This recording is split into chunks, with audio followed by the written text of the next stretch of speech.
ஆண்டவராகிய இயேசு நாமத்தினாலே அன்போடு உங்களை வாழ்த்துகிறேன். நாம் ஜெபிப்போம். பரிசுத்த பிதாவே, இரக்கங்களில் மகத்துவமானவரே, இந்த வேளையை எங்களுக்கு கொடுத்தபடியினால் நாங்கள் உமக்கு நன்றி செலுத்துகிறோம். வேதத்தின் மகத்துவங்களை காண்பதற்கு எங்களுக்கு ஒரு பிரகாசமுள்ள மனக்கண்களை தரும்படியாய் இந்த வேளையில் நாங்கள் நோக்கி பார்த்து ஜெபிக்கிறோம். இந்த வேளையில் நாங்கள் எவைகளை கற்றுக்கொள்ள வேண்டுமோ, எவைகளை பெற்றுக்கொள்ள வேண்டுமோ அவைகளை முழுமையாக கற்றுக்கொள்ளவும் பெற்றுக்கொள்ளவும் தேவரீர் எங்களுக்கு கிருபை பாராட்டுவீராக. மகிமை நாங்கள் மக்கள் செலுத்துகிறோம் எங்கள் ஆண்டவர் இயேசுவின் மூலம் பிதாவே. ஆமேன், ஆமேன். ஆண்டவராகிய இயேசு நாமத்தினாலே உங்களை அன்போடு வாழ்த்துகிறேன். எபேசியர் 5ஆம் அதிகாரம் 1-2 வசனங்கள். எபேசியர் 5ஆம் அதிகாரம் 1-2 வசனங்கள். ஆதலால் நீங்கள் பிரியமான பிள்ளைகளைப் போல தேவனை பின்பற்றுகிறவர்களாகி, கிறிஸ்து நமக்காக தம்மை தேவனுக்கு சுகந்த வாசனையான காணிக்கையாகவும் பலியாகவும் ஒப்பு கொடுத்து நம்மில் அன்பு கூர்ந்தது போல நீங்களும் அன்பிலே நடந்து கொள்ளுங்கள். எபேசியர் 4ஆம் அதிகாரத்தில் நாம் கவனித்தோம், சபை என்பது ஒரு புதிய மனிதன், மெய்யான நீதியிலும் பரிசுத்தத்திலும் தேவ சாயலை தரித்து கொண்ட ஒரு புதிய மனிதன். 5ஆம் அதிகாரத்தில் நாம் கவனிக்கிறோம், சபை என்பது மணவாட்டி என்பதை நாம் கவனிக்கப் போகிறோம். சபை என்பது மணவாட்டி, கிறிஸ்துவனுடைய மணவாட்டி என்பதை எபேசியர் 5ஆம் அதிகாரத்தில் நாம் கவனிக்கப் போகிறோம்.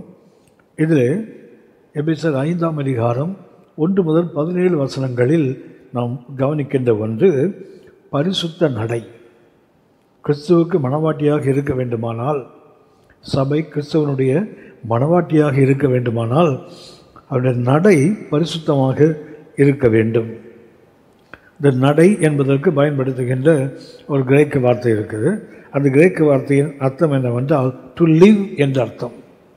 பெரி பாட்டியோ என்ற அந்த வார்த்தை, அதாவது நடை, வாக், அந்த வார்த்தைக்கு பெரி பாட்டியோ என்றால் அந்த வார்த்தைக்கு டு லிவ், வாழ்வது என்ற அர்த்தம்.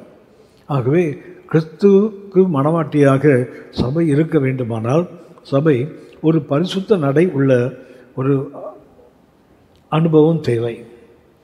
இந்த எபேசியர் 5ஆம் அதிகாரம் 1 முதல் 17 வசனங்களில் நாம் அந்த பரிசுத்த நடையை குறித்து நாம் கவனிக்கிறோம். இதில் 5ஆம் அதிகாரம் 1ஆம் வசனத்தில் வாசிக்கிறோம், ஆதலால் நீங்கள் பிரியமான பிள்ளைகளைப் போல தேவனை பின்பற்றுகிறவர்கள் ஆகி என்று வேதம் சொல்லுகிறது. பிரியமான பிள்ளைகளைப் போல தேவனை என்பதற்கு இன்னும் சொல்லப்போனால் பிள்ளை என்று நம்மை வேதம் சொல்லும் போதே தேவன் நமக்கு தகப்பனாகி விடுகிறார். ஆகவே பிரியமான பிள்ளை போல தகப்பனை பின்பற்றுவது. எபேசியர் 5ஆம் அதிகாரம் 1 முதல் 17 வசனங்களில் நாம் அதைத்தான் கவனிக்கிறோம். அந்த பின்பற்றுகிறவர்களாகி என்று 1ஆம் வசனத்தில் வாசிக்கிறோம், தேவனை பின்பற்றுகிறவர்கள் ஆகி. மிமிட்டஸ் என்ற ஒரு கிரேக்க வார்த்தையை வாசிக்கிறோம். அந்த பின்பற்றுதல், அந்த மிமிட்டஸ் என்ற வார்த்தைக்கு டு இமிட்டேட், ஆங்கிலத்தில் ஒருவரை பின்பற்றுவது, ஒருவரை போல நம்மை மாற்றிக்கொள்வது, ஒருவரை போல நாம் நடப்பது. ஆகவே பிரியமான பிள்ளைகளைப் போல தேவனை பின்பற்றி என்றால், தேவனை அவருக்கு அவர் தகப்பனாக வைத்து, எப்படி ஒரு மகன் ஒரு தகப்பனை, ஒரு மகள் ஒரு தகப்பனை பின்பற்றி போவார்களோ அப்படி போக வேண்டும். அதுதான் அந்த பரிசுத்த நடை என்பதை வேதம் நமக்கு சுட்டி காட்டுகிறது. ஆகவே அந்த தேவனை ஆங்கிலத்தில் பார்த்தீங்கன்னா இமிட்டேட்டர்ஸ் ஆஃப் காட் என்று இருக்கும். இமிட்டேட்டர்ஸ், அதுதான் மிமிட்டஸ் என்ற கிரேக்க வார்த்தைக்கு ஆங்கில வார்த்தை டு இமிட்டேட்.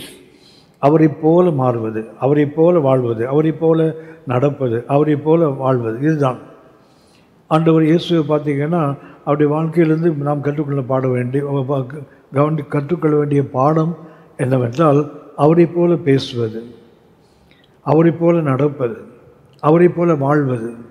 ஆகவே எபேசியர் 5ஆம் அதிகாரம் 1ஆம் வசனம், சபை ஒரு மணவாட்டியாக இருக்க வேண்டுமானால் முதல்ல பிரியமான பிள்ளைகளைப் போல தகப்பனை பின்பற்றுகிற அந்த அனுபவம் நமக்கு அவசியம். வேதத்தை நாம் கவனிக்கிறோம், எசேக்கியேல் 16ஆம் அதிகாரம் எசேக்கியேல் 16ஆம் அதிகாரம் 44ஆம் வசனத்தில் கவனிக்கிறோம். ஒரு பழமொழியை கொடுத்து ஆவியானவர் எழுதுகிறார், தாயை போல மகள் என்று. எசேக்கியேல் 16:44 அங்கே ஒரு பழமொழியை ஆவியானவர் சுட்டி காட்டுகிறார். அந்த பழமொழி என்னவென்றால் தாயை போல மகள். எபேசியர் 5:1 வாசிக்கிறோம், தகப்பனை போல ஒரு மகன். அது லைக் ஃபாதர் லைக் சன். ஒரு தகப்பன் எப்படி இருப்பானோ அப்படியே ஒரு மகன் மாறுவது. வேதத்தில் நமக்கு நெகட்டிவ் சைடில், அதாவது முரண்பாடான ஒரு பக்கத்தை நாம் வேதத்தில் கவனிக்க முடியும். ஆதியாகவும் 12ஆம் அதிகாரம் 13ஆம் வசனத்தில் நாம் ஆபிரகாமை பார்க்கிறோம். ஆதியாகவும் 12:13ஆம் வசனத்தில் நாம் ஆபிரகாமை பார்க்கிறோம். ஆபிரகாம் அவர் எகிப்துக்குள்ளே போகும்போது அவர் தன் மனைவியாகிய சாராளை பார்த்து சொல்லுகிறார், ஆகையால் உன் நிமித்தம் எனக்கு நன்மை உண்டாகும்படிக்கும் உன்னாலே என் உயிர் பிழைக்கும்படிக்கும் நீ உன்னை என் சகோதரி என்று சொல் என்றான். இது ஆபிரகாம் எகிப்துக்குள் போகும்போது அந்த எகிப்தியர்களுக்கு பயந்து, சாராள் நிமித்தம் இவரை கொண்டு விடுவார்கள் என்று பயந்து அவள் தன் மனைவியோடு சொல்லுகிறான், நீ என்னுடைய சகோதரி என்று அங்கே சொல்ல வேண்டும். இது ஆபிரகாம். ஆதியாகமம் 26ஆம் அதிகாரத்தில் இதே அனுபவத்தை ஈசாக்கின் வாழ்க்கையிலும் பார்க்கிறோம். ஆதியாகமம் 26ஆம் அதிகாரம் 7ஆம் வசனம், அவ்விடத்து மனிதர்கள் அவன் மனைவியை குறித்து விசாரித்த போது இவள் என் சகோதரி என்றாள். ரெபேக்காள் பார்வைக்கு அழகுள்ளவளானபடியால் அவ்விடத்து மனிதர்கள் அவள் நிமித்தம் தன்னை கொல்லுவார்கள் என்று எண்ணி அவளை தன் மனைவி என்று சொல்ல பயந்தான். ஒரு தகப்பன் எப்படி இருக்கிறானோ, ஒரு தகப்பன் எப்படி அடிச்சுவடுகள் விட்டு சென்றானோ, பிள்ளைகளும் அப்படியே பின்பற்றி போவதற்கு வாய்ப்பு இருக்கிறது. ஆகவே இது ஒரு தவறான ஒரு பக்கத்தில் நாம் கவனிக்கிறோம். ஆபிரகாம் தன்னுடைய மனைவியை சகோதரி என்று சொல்லுகிறார் தன் உயிர் பயத்தினால். அதே அனுபவத்தை ஈசாக்கின் வாழ்க்கையிலும் பார்க்கிறோம். ஆகவே சொன்னேன், லைக் ஃபாதர் லைக் சன், தகப்பனை போல மகன், தாயை போல மகள் என்று வேதம் நமக்கு சுட்டி காட்டுகிறது. ஆனால் நமக்கு எபேசியர் 5ஆம் அதிகாரம் 1 முதல் 17 வசனங்களில் நாம் கவனிப்பது தகப்பனை போல ஒரு மகன். சபை என்பது தகப்பனை பின்பற்றுகின்ற, தகப்பனை போல இருக்கின்ற மகன். ஈசாக்குக்கு ஆபிரகாம். ஆனால் நமக்கு அப்படி அல்ல. வானத்தையும் பூமியை உண்டாக்கின தேவன் நம்முடைய தகப்பனாக இருக்கிறார். ஆகவே அந்த தகப்பனை பின்பற்றி போவதற்கு எபேசியர் 5ஆம் அதிகாரம் 1 முதல் 17 வசனங்களில் 3 விதமான நடைகளை ஆவியானவர் சுட்டி காட்டுகிறார். நடை என்பதே வாழ்க்கை முறைதான், தேவனை பின்பற்றி போகின்ற அந்த அனுபவம் தான். எண்ணாகவும் 14ஆம் அதிகாரம் 14:24 காலேபை குறித்து கர்த்தர் சொல்கிறார், என் தாசனாகிய காலேப் வேறே ஆவி உடையவனாயிருந்து உத்தமமாய் என்னை பின்பற்றி வந்தபடியினால் அவன் போய் வந்த தேசத்தை அவனுக்கும் அவன் சந்ததிக்கும் கொடுப்பேன் என்று கர்த்தர் சொல்லுகிறார். ஆகவே கர்த்தர் அவன் சொல்லுவான், என் தாசன் என்று சொல்லுகிறார், என்னுடைய அடிமை, என்னுடைய ஊழியக்காரன் என்று அவர் காலேபை குறித்து சொல்லுகிறார். அவன் என்னை உத்தமமாய் பின்பற்றி வந்தான் என்று சொல்லுகிறார். ஆகவே ஒரு தகப்பனை எப்படி ஒரு பிள்ளை அப்படியே இமிட்டேட் பண்ணுமோ, எப்படியே ஒரு மாதிரியாக வைத்து நடக்குமோ, அப்படியே சபையானது நடக்க வேண்டும். அது எபேசியர் 5ஆம் அதிகாரம் 1 முதல் 17 வசனங்களில் 3 விதமான நடைகளை ஆவியானவர் சுட்டி காட்டுகிறார். ஒன்று, அன்பின் நடை. எபேசியர் 5ஆம் அதிகாரம் 1-2 வசனங்களில் அன்பிலே நடந்து கொள்ளுங்கள் என்று வேதம் சொல்லும். எபேசியர் 5ஆம் அதிகாரம் 1-1 வசனத்தில் வாசிக்கிறோம், ஆதலால் நீங்கள் பிரியமான பிள்ளைகளைப் போல தேவனை பின்பற்றியவர்களாகி கிறிஸ்து நமக்காக தம்மை தேவனுக்கு சுகந்த வாசனையான காணிக்கையாகவும் பலியாகவும் ஒப்பு கொடுத்து நம்மில் அன்பு கூர்ந்தது போல நீங்களும் அன்பிலே நடந்து கொள்ளுங்கள் என்று வேதம் சொல்லுகிறது. அப்படியானால் சபை ஒரு மனவாட்டியாக இருக்க வேண்டுமானால் அவருக்கு தேவை அன்பின் நடை என்று சொல்லப்போனால் walk in love. Walk in love. எபேசியர் 5:1-2 அதை வாசிக்கிறோம். அடுத்து எபேசியர் 5ஆம் அதிகாரம் 3 முதல் 14ஆம் வசனம் வரைக்கும் வெளிச்சத்தின் நடை என்று வாசிக்கிறோம். எபேசியர் 5ஆம் அதிகாரம் 3 முதல் 14 வசனங்களில் நாம் வெளிச்சத்தின் நடை இன்னும் சொல்ல போனால் walk as child of light. எபேசியர் 5:8 முற்காலத்தில் நீங்கள் அந்தகாரமாக இருந்தீர்கள், இப்பொழுதோ கர்த்தருக்குள் வெளிச்சமாய் இருக்கிறீர்கள், வெளிச்சத்தின் பிள்ளைகளாய் நடந்து கொள்ளுங்கள். மூன்றாவதாக எபேசியர் 5ஆம் அதிகாரம் 15, 16, 17, 3 வசனங்களில் வாசிக்கிறோம் ஞானத்தின் நடை. அதாவது வாக் இன் விஸ்டம், ஞானத்தில் நடக்கின்ற ஒரு நடையை குறித்து வேதம் சுட்டி காட்டுகிறது.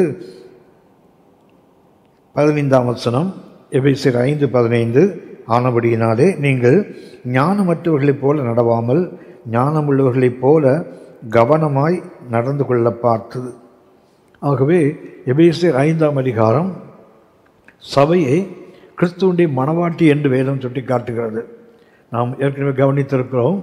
எபேசியர் 6 அதிகாரங்களில் சபையை குறித்த ஒவ்வொரு அதிகாரத்திலும் ஒரு கருத்தை நாம் கவனித்து கொண்டே வருகிறோம். இது 5ஆவது அதிகாரத்தில் சபை கிறிஸ்துவின் மணவாட்டி. அது கிறிஸ்துவின் மணவாட்டியாக இருக்க வேண்டுமானால் முதலாவது ஆவியானவர் சுட்டி காட்டுகிறார். எபேசியர் 5:1 முதல் 17 வரை 3 விதமான நடைகள். ஒன்று அன்பின் நடை, இரண்டாவதாக வெளிச்சத்தின் நடை, மூன்றாவதாக ஞானத்தின் நடை. இந்த 3 நடைகளையும் வேதம் நமக்கு சுட்டி காட்டுகிறது. முதலாவதாக நாம் எபேசியர் 5ஆம் அதிகாரம் 1-2 வசனத்தில் சொல்லப்பட்ட walk in love as son of God, தேவனுடைய மகனாக தேவனுடைய மகளாக நீங்கள் நானும் அன்பிலே நடக்க வேண்டும். அதே தான் எபேசியர் 5:1 நமக்கு 1-2 வசனங்கள் நமக்கு சுட்டி காட்டுகிறது. நீங்கள் நானும் அன்பிலே நடக்க வேண்டும் என்பதற்காகவே தேவன் நம்மை அவருடைய மகனாக மகளாக அவருடைய பிள்ளையாக நம்மை மாற்றி இருக்கிறார். அந்த மாற்றுவதற்கு தேவன் செய்த சில கருத்துக்களை வேதத்தில் கவனிக்கிறோம். முதலாவதாக ரோமர் 8ஆம் அதிகாரம் ரோமர் 8:29-30 வசனங்கள் வாசிக்கிறோம். நாம் அவருடைய பிள்ளைகள் ஆவதற்கு, நாம் அவருடைய மகனாக மகளாக மாறுவதற்கு தேவன் முன் குறித்திருக்கிறார் என்று வேதம் சுட்டி காட்டுகிறது. So we were foreordained by God to be his son or daughter. கர்த்தருடைய மகனாக மகளாக இருப்பதற்கு தேவன் நம்மை முன் குறித்திருக்கிறார் என்று வேதத்தில் கவனிக்கிறோம். ரோமர் 8ஆம் அதிகாரம் 29-30 வசனங்களில் வாசிக்கிறோம். ரோமர் 8:29 தம்முடைய குமாரன் அநேக சகோதரருக்குள்ளே முதற் பேரானவராய் இருக்கும் பொருட்டு தேவன் எவர்களை முன்னறிந்தாரோ அவர்களே தமது குமாரனுடைய சாயலுக்கு ஒப்பாயிருப்பதற்கு முன் குறித்திருக்கிறார். ஸோ we were foreordained, முன்னமே நாம் குறிக்கப்பட்டிருக்கிறோம் இயேசுவை போல மாறுவதற்கு. மனிதனை குறித்த தேவனுடைய திட்டம் அதுதான். இதை நாம் வேதத்தில் கவனித்தால் லூக்கா செய்தியிலே 3ஆம் அதிகாரத்தில் பார்த்தால் கடைசி வசனத்தில் வேதம் சொல்லும் ஆபிரகாமை குறித்து வேதம் சொல்லுகிறது.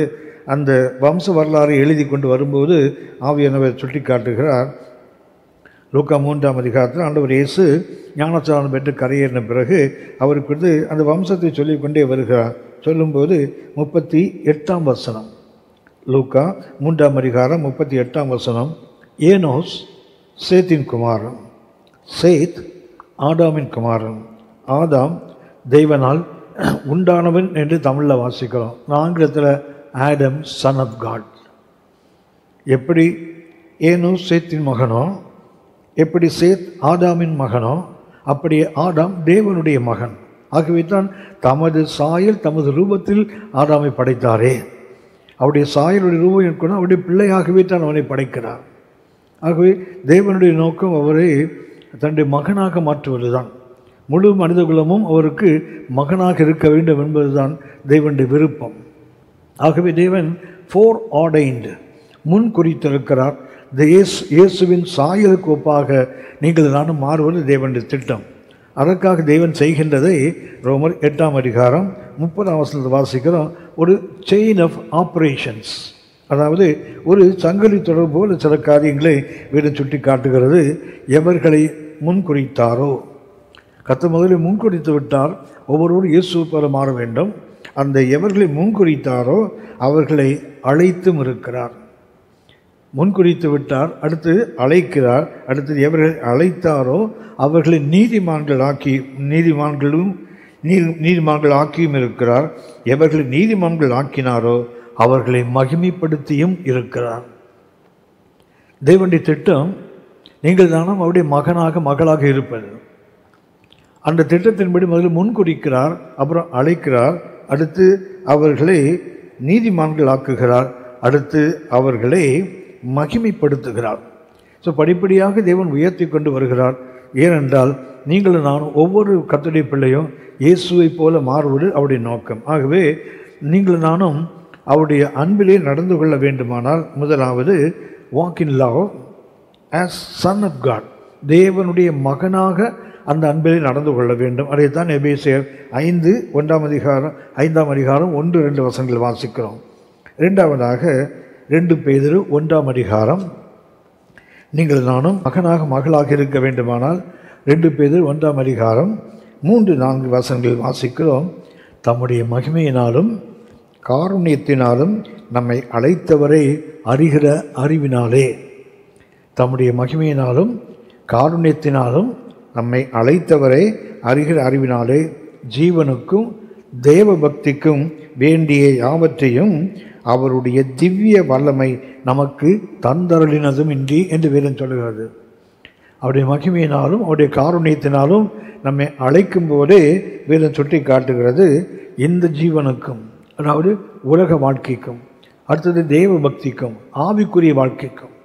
இன்னும் சொல்ல போனால் அவருடைய மகிமையினாலும் காருண்யத்தை நம்மை அழைக்கும் போது தேவன் நம்மை அவருடைய சாயலுக்கு, அவருடைய குமாரனுடைய சாயலுக்கு ஒப்பாக இருப்பதற்கு அழைக்கிறார். ஆகவே அவரை அறிகிற அறிவினாலே ஜீவனுக்கும் இந்த உலக வாழ்க்கைக்கும் சோஷியல் லைஃப், அடுத்தது தேவ பக்திக்கும் ஸ்பிரிச்சுவல் லைஃப், சொல்லப்போனால் மண்ணுக்குரிய வாழ்க்கைக்கும் விண்ணுக்குரிய வாழ்க்கைக்கும் எவையெல்லாம் தேவையோ அதை அவருடைய திவ்ய வல்லமை கொடுக்கிறது என்று 2 பேதுரு 1 3 வாசிக்கிறோம். அவருடைய திவ்ய வல்லமை தந்தருளினதும் இன்றி 4 இச்சையினால் உலகத்தில் உண்டாகும் கேட்டுக்கு தப்பி நாம் அவருடைய திவ்ய சுவாபத்துக்கு பங்குள்ளவர்களாய் மாறும்படிக்கு மகா மேன்மையும் அருமையுமான வாக்குத்தத்தங்கள் அவைகளால் நமக்கு கொடுக்கப்பட்டிருக்கிறது, அளிக்கப்பட்டிருக்கிறது என்று வேதம் சொல்லுகிறது. ஆகவே நீங்கள் நானும் அவருடைய மகளாக மாற வேண்டும் என்பதற்காக தேவன் அவருடைய மகிமையினாலும் காருண்யத்தினாலும் அழைத்து இந்த உலக வாழ்க்கைக்கும், இந்த மண்ணுக்குரிய வாழ்க்கைக்கும், ஆவிக்குரிய வாழ்க்கை, அந்த விண்ணுக்குரிய வாழ்க்கைக்கும் தேவையான எல்லாவற்றையும் அவருடைய திவ்ய வல்லமையினாலே, அந்த டிவைன் பவர், அந்த தெய்வீக வல்லமையினாலே நமக்கு கொடுத்து, அடுத்து இந்த உலகத்திலிருந்து உண்டாகின்ற இச்சைகளுக்கு கேடுகளுக்கு நாம் தப்பி அவருடைய திவ்ய சுவாபத்துக்கு பங்குள்ளவனாக, அந்த காட்லி நேச்சருக்கு நீங்கள் நானும் மாறுவதற்குத்தான் கர்த்தர் மகா மேன்மையும் அருமையுமான வாக்குத்தத்தங்களை நமக்கு கொடுத்திருக்கிறார். ஆகவே முதலாவதாக நீங்கள் நானும் ஒரு தேவனுடைய மகளாக அவருடைய அன்பிலே நடக்க வேண்டுமானால் ஒன்றை புரிந்து கொள்ள வேண்டும், நாம் முன் குறிக்கப்பட்டிருக்கிறோம். இரண்டாவதாக அவருடைய திவ்ய வல்லமையினால் நமக்கு இந்த உலகத்துக்கும் அடுத்து வாழ போகின்ற அந்த பரலோக இந்த உலகத்துக்கு தேவையானவற்றை அவருடைய திவ்ய வல்லமை நமக்கு கொடுத்திருக்கிறது கர்த்தரை அறிகின்ற அறிவினாலே. அடுத்து இச்சையினால் உலகத்தினுடைய கேட்டுக்கு நீங்கள் நானும் தப்பி அவருடைய திவ்ய சுவாபத்துக்கு, அந்த தெய்வீக தன்மைகளுக்கு மாறுவதற்கு மகா மேன்மையும் அருமையான வாக்குத்தத்தங்கள் அந்த கர்த்தரை அறிகிற அறிவினாலே நமக்கு கொடுக்கப்பட்டிருக்கிறது என்று வேதம் சொல்லுகிறது. ஆகவே முன்குறித்தால் அடுத்தது அவர் நமக்கு வாக்குத்தத்தம் செய்திருக்கிறார். அவருடைய திவ்ய சுவாபத்துக்கு பங்குள்ளவர்களாய் நாம் மாறுவோம் என்பதற்கு தேவனுடைய வாக்குத்தத்தம் இருக்கிறது. மூன்றாவதாக தேவனுடைய அன்பு நம்முடைய உள்ளங்களில் ஊற்றப்படுகிறது. பரிசுத்தாவியின் அபிஷேகம் என்பது நம்மில் இன்றைக்கு அநேக பலவிதமான பாஷைகளை பேசுவது, வரங்கள் செயல்படுவது, வல்லமையான காரியங்கள் நடப்பது, இவைகளெல்லாம் எண்ணுகிறோம், அது உண்மைதான். ஆனால் அதைவிட முக்கியமானது பரிசுத்த ஆவி கொடுக்கப்பட்டது நமது உள்ளங்களிலே தேவனுடைய அன்பு ஊற்றப்படுவதற்கு. ரோமர் 5 வாசிக்கிறோம். மேலும் நமக்கு அருளப்பட்ட பரிசுத்த ஆவியினாலே தேவனுடைய அன்பு நமது உள்ளங்களில் இருதயங்களில் ஊற்றப்பட்டிருக்கபடியினால் அந்த நம்பிக்கை நம்மை வெட்கப்படுத்தாது என்று வேதம் சொல்லுகிறது. ஆகவே நீங்கள் நானும் அவருடைய மகனாக மகளாக மாறுவதற்கு முதலாவதாக God has predestinated, pre-ordained, கர்த்தர் முன்னாடியே நம்மை கர்த்தர் தெரிந்து கொண்டு குறித்தார். அடுத்து அவருடைய திவ்ய வல்லமை, அவருடைய திவ்ய சுவாபத்தை நமக்கு கொடுப்பதற்கு வாக்குத்தத்தத்தை கொடுத்து, மூன்றாவதாக பரிசுத்த ஆவியை நம் உள்ளங்களுக்குள்ள தேவ அன்பாக ஊற்றி வைத்திருக்கிறார். ஆகவே நீங்கள் நானும் தேவனுடைய அன்பிலே நடந்து கொள்வதற்காக அழைக்கப்பட்டவர்கள் புரிந்து கொள்ள வேண்டியது, நான் ஏற்கனவே முன்குறிக்கப்பட்டவனை கர்த்தர் அழைத்தார். எவர்களை அழைத்தாரோ அவர்களை நீதிமான்களாக்கினார், எவர்களை நீதிமான்களாக்கினாரோ அவர்களை மகிமைப்படுத்தியும் இருக்கிறார். அடுத்து அவருடைய திவ்ய வல்லமையை கொடுத்து அவருடைய திவ்ய சுவாபத்துக்கு நேராக நம்மை நடத்துகிறார். வாக்குத்தத்தங்கள் கொடுக்கப்பட்டிருக்கிறது. அதைவிட முக்கியமானது, பரிசுத்த ஆவியின் வடிவத்தில் தேவ அன்பு நமது உள்ளங்களிலே ஊற்றப்பட்டிருக்கிறது. ஆகவே நீங்களும் நானும் இன்றைக்கு walk in love as a child of God or a son of God or a daughter of God. தேவனுடைய மகனாக மகளாக நடப்பதற்கு நீங்களும் நானும் அழைக்கப்பட்டிருக்கிறோம். சபை என்பது அதுதான். சபை என்பது அந்த அன்பிலே நடந்து கொள்வதற்குத்தான், ஒரு மகனாக மகளாக நடந்து கொள்வதற்குத்தான் அந்த அழைப்பு. இன்னும் சொல்லப்போனால் அந்த தேவனுடைய அன்பை குறித்து வேறு நமக்கு எந்த அன்பு நமக்குள் ஊற்றப்பட்டிருக்கிறது பரிசுத்தாவின் மூலமாக என்றால், ஒன்றில் வாசிக்கிறோம், இது கொடுக்கப்பட்டிருக்கிறது. அன்பு என்றாலே டு கிவ் என்று தான் அர்த்தம். அன்பு இருந்தால் கொடுக்கும், அன்பு இல்லாமல் கொடுக்க முடியாது. அன்பு இருந்தால் அது கண்டிப்பாக கொடுக்கும். 1 யோவான் 4:8-9 வாசிக்கிறோம். 1 யோவான் 4:8-9 அன்பில்லாதவன் தேவனை அறியான், ஏனென்றால் தேவன் அன்பாகவே இருக்கிறார். தேவன் அன்பாக இருக்கிறார் அல்ல, அன்பாகவே இருக்கிறார். ஆகவே God is love. தேவன் எப்போதுமே எல்லா காலங்களுக்கும் அவர் அன்பாகவே இருக்கிறார். ஏனென்றால் 9 சொல்லுகிறது, தம்முடைய ஒரே பேரான குமாரனாலே நாம் பிழைக்கும்படிக்கு தேவன் அவரை உலகத்திலே அனுப்பியதினால் தேவன் நம்மேல் வைத்த அன்பு வெளிப்பட்டது. ஆகவே தான் சொன்னேன், தேவ அன்பு என்பது அது கொடுக்கின்ற தன்மை உள்ளது. யோவான் 3:14 வாசிக்கிறோம், தேவன் இவ்வளவாய் உலகத்தில் அன்பு கூர்ந்தார். எப்படி? அவர் தன்னுடைய ஒரே பேரான குமாரனை விசுவாசிக்கிறவனோ அவன் கெட்டு போகாமல் நித்திய ஜீவனடையும்படிக்கு அவரை தந்தருளே நம்மை அவர் ஏற்றுக்கொண்டிருக்கிறார். ஹூம் சோ எவர் என்று ஆங்கிலத்தை வாசிக்கிறோம். அவரை விசுவாசிக்கிறவன் எவனாக இருந்தாலும் சரிதான், அந்த அன்பு குமாரனை கொடுத்து நம்மை ஏற்றுக்கொண்டிருக்கிறது, ஒரு மகனாக மகளாக. ஆகவே அன்பு, தேவனுடைய அன்பு, அது கொடுக்கின்ற அன்பு. அந்த அன்பு என்றாலே கொடுக்கின்ற தன்மைதான். யோவான் 3:16 கர்த்தர் கொடுத்தார்.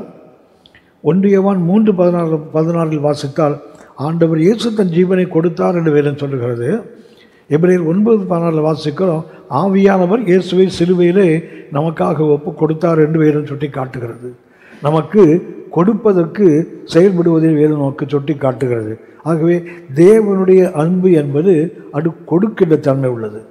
இரண்டாவதாக தேவனுடைய அன்பு என்பது நிபந்தனைகள் அற்ற அன்பு, அன்கண்டிஷனல் லவ். முதல்ல கிவிங் லவ், இரண்டாவது அன்கண்டிஷனல் லவ், அதாவது நிபந்தனைகள் இல்லாமலே கொடுக்கக்கூடியது. ரோமர் 5:6-10 நம்முடைய நிலைமையை, ஒரு மனிதனுடைய நிலையை 3 விதங்களில் வேதம் சுட்டி காட்டுகிறது. ரோமர் 5:6 அன்றியும் நாம் பலனற்றவர்களாக இருக்கும் போதே, மனிதனுடைய நிலை என்ன? நாம் பலனற்றவர்கள், பலவீனர்கள், ஆனால் பாவம் செய்வதற்கு பலம் உள்ளவர்கள். நாம் பாவம் செய்வதற்கு பலம் இருக்குது, ஆனால் பரிசுத்தமாக வாழ்வதற்கு நமக்கு பலம் இல்லை. ஆகவே ரோமர் 5:6 சொல்லுகிறது, நாம் பலனற்றவர்களாக இருக்கும்போதே குறித்த காலத்தில் கிறிஸ்து அக்கிரமக்காரருக்காக மரித்தார். அப்படின்னா இந்த நிபந்தனைகள் அற்ற அந்த அன்பு, அவன் பலவீனனாக இருக்கும்போதே இயேசுவை கொடுக்கின்ற அந்த அன்பு.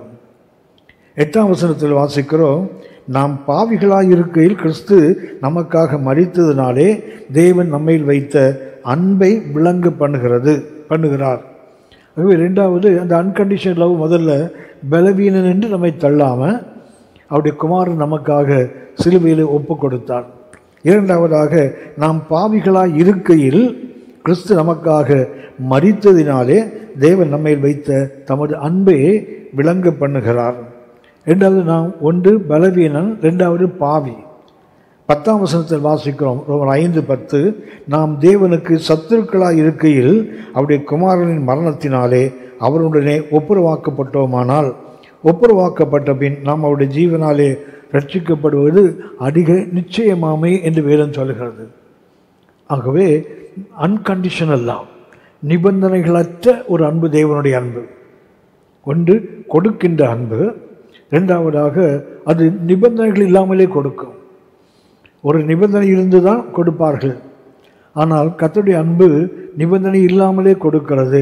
நாம் பலவீனனாக இருக்கும்போதே, நாம் பாவிகளாக இருக்கும்போதே, நாம் தேவனுக்கு விரோதிகளாக இருக்கும்போதே தேவன் நமது குமாரனை கொடுத்து தமது அன்பை விளங்க பண்ணி இருக்கிறார்.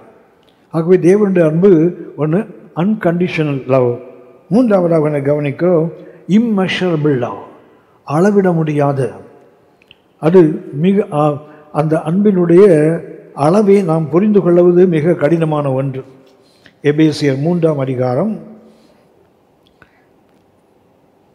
18-19 வசனங்கள் வாசிக்கிறோம். எபேசியர் 3:18-19, சகல பரிசுத்தவான்களோடும் கூட கிறிஸ்துவனுடைய அன்பின் அகலம், நீளம், ஆழம், உயரம் இன்னதென்று உணர்ந்து அறிவுக்கட்டாத அந்த அன்பை அறிந்து கொள்ள வல்லவர்களாக. இந்த அன்பு எப்படிப்பட்ட அன்பு? இது அறிவுக்கு எட்டாத அன்பு. அன்பினுடைய 4 பரிமாணங்களை எபேசியர் 3ஆம் அதிகாரம் 18 வாசிக்கிறோம். அந்த அன்புக்கு அகலம், நீளம், ஆழம், உயரம். இது நாம் ஏற்கனவே எபேசியர் 3ஆம் அதிகாரம் 18-19 வசனங்களை தியானிக்கும் போது நாம் அதை கவனித்திருக்கிறோம். ஆகவே அதை கொஞ்சம் திரும்பி பார்த்து கொள்ளுங்கள். ஆகவே தேவனுடைய அன்பு என்பது இது அளவிட முடியாத அன்பு. அன்பினுடைய அகலத்தை, நீளத்தை, ஆழத்தை, உயரத்தை எந்த ஒரு மனித மூளையும் அந்த அறிந்து கொள்ள முடியாது. ஆகவே வேதம் சொல்லுகிறது, அறிவு கட்டாத அந்த அன்பு, இது அளக்க முடியாத அன்பு, இம்மெஷரபிள். நான்காவதாக இந்த அன்பு எண்ட்லெஸ், முடிவில்லாத அன்பு. அது எப்போதும் தொடர்ந்து கொண்டே இருக்கின்ற அன்பு. எபிரேயர் 13ஆம் அதிகாரம் 5ஆம் வசனத்தில் வாசிக்கிறோம், நீங்கள் பண ஆசை இல்லாதவர்களாய் நடந்து உங்களுக்கு இருக்கிறவர்கள் போதும் என்று எண்ணுங்கள். நான் உன்னை விட்டு விலகுவதுமில்லை, உன்னை கைவிடுவதுமில்லை என்று அவர் சொல்லி இருக்கிறாரே. சபைக்கு ஆவியானவர் சொல்லுகிறார், நான் உன்னை விட்டு விலகுவதுமில்லை, உன்னை கைவிடுவதில்லை என்று அவர் சொல்லி இருக்கிறாரே. பழைய பாட்டில் சொல்லி இருக்கிறாரே, பரிசுத்தவான்களிலிருந்து சொல்லப்பட்டிருக்கிறதே.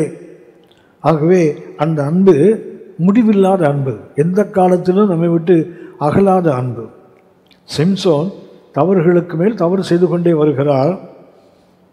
அவர் அந்த தெளிலாளின் மடியிலே தன்னுடைய அபிஷேகத்தை இழக்கிறார், அவருடைய பிரதிஷ்டையை இழக்கிறார், அவருடைய ஊழியத்தை இழக்கிறார். எல்லாவற்றையும் இழந்தபோது அவருடைய கண்கள் குருடாக்கப்பட்டது, அது தரிசனம், பார்வை போயிற்று. ஆனாலும் அவர் கர்த்தரை நோக்கி கெஞ்சுகிறார், இந்த ஒரு விஷயம் மாத்திரம் என்னை நினைத்தரலாம். வேதம் சொல்லுகிறது, சிம்சோனுக்கு தெரியாமலே ஆவியானோர் அவரை விட்டு போய்விட்டார். ஆவியானோர் தன்னை விட்டு போவதே சிம்சோனுக்கு தெரியலை. ஆனால் அவர் பார்வையற்றவராக அந்த 2 தூண்களுக்கு நடுவே நின்று அவன் கட்டப்பட்ட நிலையிலே கர்த்தரை பார்த்துக்கிறான். இந்த ஒரு விஷயம் மாத்திரம், அவன் சொன்ன மாத்திரத்தில் தேவன் உடனே வந்து அவனை நிரப்புகிறார், வல்லமை இறங்குகிறது. அந்த கட்டடம் பெரிய ஒரு கட்டிடம், அது உடைந்து விடுகிறது. 3000 பேருக்கு மேல் கொல்லப்படுகிறார்கள். ஆகவே தேவனுடைய அன்பு இது விட்டு விலகாத அன்பு. அது என்னை போக விடாத ஒரு அன்பு என்றால் இந்த அன்பு தான். எப்பிராயிமை கடிந்து கொள்வார், ஆனாலும் சொல்லுவார், எப்பிராயிமே நான் உன்னை கடிந்து கொண்டது முதல் என் குடல்கள் குழம்புகிறது, என் உள்ளம் உனக்காக தவிக்கிறது என்று சொல்லுகின்ற தேவன். ஆகவே தேவனுடைய அன்பு எண்ட்லெஸ் லவ். இது யாருக்கு இந்த வார்த்தை உன்னை விட்டு விலக மாட்டேன், உன்னை கைவிட மாட்டேன் என்று சொல்லப்பட்டது முதல்ல யாருக்கு என்றால் சொல்லக்கூடாத ஒருவருக்கு. இப்படிப்பட்ட வாக்குறுதியை கொடுக்கக்கூடாத ஒருவர் யாக்கோபு. ஆதியாகமம் 28ஆம் அதிகாரம் 15ஆம் வசனத்தை சொல்லுகிறார், கர்த்தர் நான் உனக்கு சொன்னதை நிறைவேற்றும் அளவும் உன்னை கைவிடுவதில்லை என்று சொல்லியிருப்பார். ஆகவே தேவன் அவருடைய அன்பு அது முடிவில்லாத அன்பு, என்லெஸ் லவ். கர்த்தர் சொன்ன வார்த்தை நிறைவேறும் அளவும் கர்த்தர் அவனை விட்டு விலக மாட்டேன் என்று கர்த்தர் அன்றைக்கு சொல்லி இருந்தார். இது யாக்கோவுக்கு. அடுத்தது உபாகமம் 31ஆம் அதிகாரம் 6ஆம் வசனத்தில் மோசையை கொண்டு இஸ்ரவேல் ஜனங்களுக்கு சொல்லுகிறார். அவர் உங்களுக்கு சொல்லி இருக்கிறாரே, நான் உன்னை விலக மாட்டேன், உன்னை கைவிட மாட்டேன். எல்லா காலங்களிலும் திரும்ப திரும்ப தேவனை சோதித்தவர்கள், தேவனை விசனப்படுத்தினவர்கள், தேவன் விசுவாசிக்காமல் போனவர்கள். ஆனால் மோசையை கொண்டு கர்த்தர் சொல்கிறார், நான் அவர்களிடம் விலக மாட்டேன், கைவிட மாட்டேன் சொல்லி இருக்கிறேனே. அடுத்து யோசுவா 1ஆம் அதிகாரம் 5ஆம் வசனத்தில் கர்த்தர் யோசுவாவுக்கு சொல்லுவார், நான் மோசையோடு இருந்தது போல உன்னோடு இருப்பேன், நான் உன்னை விட்டு விலக மாட்டேன், உன்னை கைவிட மாட்டேன்.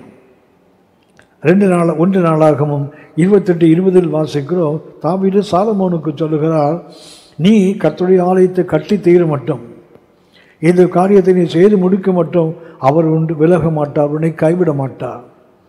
ஸோ இதைத்தான் இவரே 13:5 ஆவியானவர் சபைக்கு சுட்டி காட்டுகிறார். அவர் சொல்லி இருக்கிறாரே, நீ பண ஆசை இல்லாதவனாக இருந்து அவருக்கு ஏற்ற ஒரு வாழ்க்கை நடக்க வேண்டும். ஏனென்றால் அவர் இப்படி சொல்லி இருக்கிறாரே, நான் உன்னை விலக மாட்டேன், உன்னை கைவிட மாட்டேன் என்று சொல்லி இருக்கிறாரே.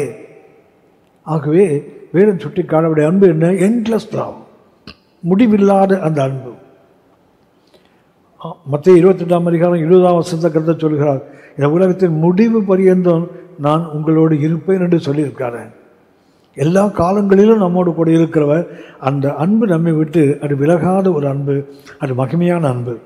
இந்த அன்பைத்தான் கர்த்தர் அவர் தெரிந்து கொண்ட, அவர் முன்குறித்த அவருடைய பிள்ளைகள் ஒவ்வொருவருக்கும், சொல்லப்போனால் அவருடைய சபை, சரீரமாகிய சபைக்கு கர்த்தர் அந்த அன்பைத்தான் கொடுத்திருக்கிறார். ஆகவே walk in love as a child of God, as a son or daughter of God. இதுதான் எபேசியர் 5ஆம் அதிகாரம் 1-2 வசனங்கள் நமக்கு சுட்டி காட்டுகிற அனுபவங்கள். இது நமக்கு ஒன்று. இரண்டாவதாக அந்த எபேசியர் 5:1-2 ரெண்டாவது கவனிக்கும், அந்த அன்பிலே எப்படி நடக்க வேண்டும்? பிரியமான மகனைப் போல. எபேசியர் 5ஆம் அதிகாரம் 1ஆம் வசனத்தில் வாசிக்கிறோம், நாம் ஒன்று அவருடைய மகனாக நடக்க வேண்டும். ரெண்டாவது வேதம் சொல்லுகிறது, நீங்கள் பிரியமான பிள்ளைகளைப் போல தேவனை பின்பற்றுகிறவர்களாகி அன்பிலே நடந்து கொள்ளுங்கள் என்று 2ஆம் வசனம் முடிகிறது. ஆகவே ஒன்று தேவனுடைய மகனாக மகளாக நடப்பது, தேவனுடைய அன்பின் வழியிலே நடப்பது, வாழ்வது. ரெண்டாவதாக walk in love as beloved child of God. Walk in love as beloved child of God, son or daughter of God. கர்த்தருடைய மகனாக மகளாக நீங்கள் நானும் அவருக்கு பிரியமான மகனாக மகளாக நடந்து கொள்ள வேண்டும். அது எபேசியர் 5ஆம் அதிகாரம் 1-2 வசனங்கள் சுட்டி காட்டுகிறது. வேதத்தில் இந்த பிரியமானவன் என்பதை குறித்து கவனிக்கும் போது வேதத்தில் முதலாவது சொல்லப்பட்டவர் இந்த பிரியமானவர் யார் என்றால், உபாகமம் 33ஆம் அதிகாரம் 12ஆம் வசனத்தில் பென்யமீனை குறித்து கர்த்தருடைய ஆவியானவர் சுட்டி காட்டுகிறார். மோசையை கொண்டு தீர்க்க தரிசனமாக அந்த கோத்திர பிதாக்களுக்கு சொல்லும்போது உபாகம் 33:12 சொல்லுகிறது, பென்யமீனை குறித்து கர்த்தருக்கு பிரியமானவன் அவருடைய சுகமாய் தங்கியிருப்பான், அவனை எந்நாளும் அவர் காப்பாற்றி அவன் எல்லைக்குள்ளே வாசமாய் இருப்பார் என்றான். மோசையின் மூலமாக கர்த்தர் அந்த கோத்திரங்களுக்கு தீர்க்க தரிசனமாக சொல்லும்போது பென்யமீனை குறித்து சொல்லுகிறார். பென்யமீனை குறித்து வேதம் சொல்லுகிறது, கர்த்தருக்கு பிரியமானவன் அவருடைய சுகமாய் தங்கியிருப்பான், அவனை எந்நாளும் அவர் காப்பாற்றி அவன் எல்லைக்குள்ளே வாசமாய் இருப்பார். இந்த பென்யமீனை குறித்து முதல்ல beloved of God என்று வேதம் சுட்டி காட்டுகிறது. இந்த பென்யமீனை குறித்து அந்த வசனத்தில் கவனிக்கிறோம், the beloved of the Lord shall dwell in safety by him all the day long. தமிழில் அவருடைய சுகமாய் தங்கி இருப்பான், ஆனால் ஆங்கிலத்தில் அந்த வசனத்தை வாசிக்கிறோம், the beloved of the Lord shall dwell in safety by him all the day long. எல்லா நாட்கள் முழுவதும் அவன் அவரோடு கூட சுகமாய் தங்கி இருப்பான். அடுத்து வேதம் சொல்லுகிறது, அவனை அவர் எந்நாளும் காப்பாற்றின்னு போட்டிருக்குது. அடுத்து அது ஆங்கிலத்தை பார்த்தீங்கன்னா, அவர் அவனை காப்பாற்றுவது மாத்திரமல்ல, அவர் தோள்களுக்கு நடுவே இருப்பான்னு வேதம் சொல்லுகிறது. அவர் எல்லைக்குள்ளே வாசனம் பண்ணுவார். கர்த்தர் அந்த பென்யமீனின் எல்லைக்குள், ஏனென்றால் பென்யமீன் எல்லைக்குள்ளே தான் எருசலேம் இருக்கிறது. கர்த்தருடைய ஆலயம் அங்கே தான் கட்டப்படுகிறது. ஆகவே அவனுடைய எல்லைக்குள் வாசம் பண்ணுகிறார். அவன் எல்லைக்குள்ளே வாசம் பண்ணுறதுனால கர்த்தர் அவனை தன் தோள்களிலே வைத்துக் கொள்வார் என்று ஆங்கில மொழியாக்கம் சொல்லுகிறது. உபாகம் 33:12. அவன் எல்லைக்குள் வாசம் பண்ணுவார். He will dwell between his shoulders என்று ஆங்கிலத்தில் அந்த வசனம் சொல்லுகிறது. ஆகவே பென்யமீனை கொடுத்து அவ்வளவு மகத்துவமான காரியத்தை சொல்லுகிறார். பென்யமீனை கொடுத்து கர்த்தருக்கு பிரியமானவன் அவருடைய சுகமாய் இருப்பான், அவர் அவனை எந்நாளும் காப்பாற்றி நாள் முழுவதும் காப்பாற்றி அவன் எல்லைகளுக்குள்ளே வாசம் பண்ணுவார், அவன் தோள்களுக்கு நடுவே இருப்பான் என்று ஆங்கில வேதத்தில் அந்த வசனத்தை வாசிக்கிறோம். இந்த பென்யமீனை குறித்து பார்த்தால் ஆதியாகமம் 35ஆம் அதிகாரம், ஆதியாகமம் 35:18 நாம் பார்க்கிறோம். அவனுடைய தாயாகிய ராகேல் அவனை பெறும்போது வேதம் சுட்டி காட்டுகிறது, அந்த பிறக்கும்போது அவள் மிகுந்த வேதனை அடைகிறாள், மரணத்துக்கு சமீபமாக இருக்கிறாள். ஆகவே அவனுக்கு பெனானி என்று பெயரிடுகிறாள், பெனோனி என்று பெயரிடுகிறாள். பெனோனி என்றால் சன் ஆஃப் மை சாரோஸ், என் துக்கத்தின் பிள்ளை என்று அவனுக்கு பெயர் வைக்கிறான். இந்த பென்யமீன் பிறக்கும்போது அவன் தாய் மரிப்பதினால் அந்த மரண தருவாயில் அவன் அந்த பிள்ளைக்கு ஒரு பெயர் வைக்கிறார். He makes me sorrowful. He is my son of sorrows. Benoni என்ற பெயருக்கு அர்த்தம் ஆதியாகமம் 35:18 பெனோனி என்றால் அவன் துக்கத்தின் பிள்ளை என்ற அர்த்தம். ஆனால் யாக்கோபு சொல்லுகிறார் அவனுக்கு பென்யமீன் என்று பெயரிடுகிறார். அதே வசனத்தில் ஆதியாகமம் 35:18 ராகேல் அவனுக்கு பெனோனி என்று பெயரிடுகிறாள். ஆனால் யாக்கோபு அதே வசனத்தில் சொல்லுகிறார் அவன் Benjamin, son of my right hand என்று அர்த்தம், என்னுடைய வலது கரத்தின் பிள்ளை என்று சொல்லுகிறார். ஸோ பிறக்கும்போதே தாய் கொடுத்தது ஒரு துக்கத்துக்குரிய பெயர். ஆனால் தகப்பன் சொல்லுகிறான் இவன் சாதாரணமான அல்ல, என்னுடைய வலது கரத்தின் பிள்ளை, என் சத்துவத்தின் பிள்ளை என்று அவனுக்கு பென்யமீன் என்று பெயர் வைக்கிறான். ஆனால் ஆதியாகமம் 49ஆம் அதிகாரத்தில் யாக்கோபு தன் பிள்ளைகளை ஆசீர்வதிக்கும் போது இந்த பென்யமீனை பற்றி சொல்லும்போது ஆதியாகமம் 49:27 வசனத்தில் வாசிக்கிறோம், பென்யமீன் பீறுகிற ஓனாய் என்று சொல்லுகிறார். எந்த யாக்கோபு அவனை என் வலது கரத்தின் பிள்ளை என்று சொன்னாரோ அதே யாக்கோபு அவன் தன் அந்திம காலத்தில் இறுதி காலத்தில் ஒவ்வொரு பிள்ளைகளையும் ஆசீர்வதிக்கும் போது சொல்லுகிறான், பென்யமீன் பீறுகிற ஓனாய் காலையில் தன் இரையை பட்சிப்பான், மாலையில் தான் கொள்ளையிட்டதை பங்கிடுவான் என்றான். அவன் பிறந்தபோது அவனுக்கு வலதுகரத்தின் பிள்ளை என்று வைக்கப்பட்ட பெனோனியை மாற்றி பென்யமீன் என்று வைத்தவர் இப்போது சொல்லுகிறார் பென்யமீன் பீறுகிற ஓனாய். அப்படின்னா அவன் கடித்து பட்சிக்கிற ஒரு அனுபவம் உள்ளவன் என்று அவனுக்கு கொடுத்து தீர்க்க தரிசனமாய் சொல்லுகிறார். ஆகவே நல்ல பெயரை பெற்று கூட கெட்டு போனார்.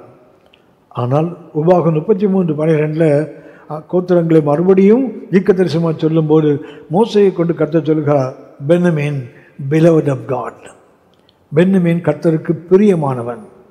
ஆகவே வேறு சொல்லப்பட்ட முதலாவது பிரியமானவன் யாரென்றால் பென்யமீன். இந்த பென்யமீனை கொடுத்து அவன் என்னதான் தவறாக வாழ்ந்தாலும் அவன் பேர் ஒரு நல்ல பேராக இருந்து கெட்ட பேராக மாறினாலும் கர்த்தர் அவனை பார்க்கும்போது அவனை பிரியமானவனாகவே பார்க்கிறார்.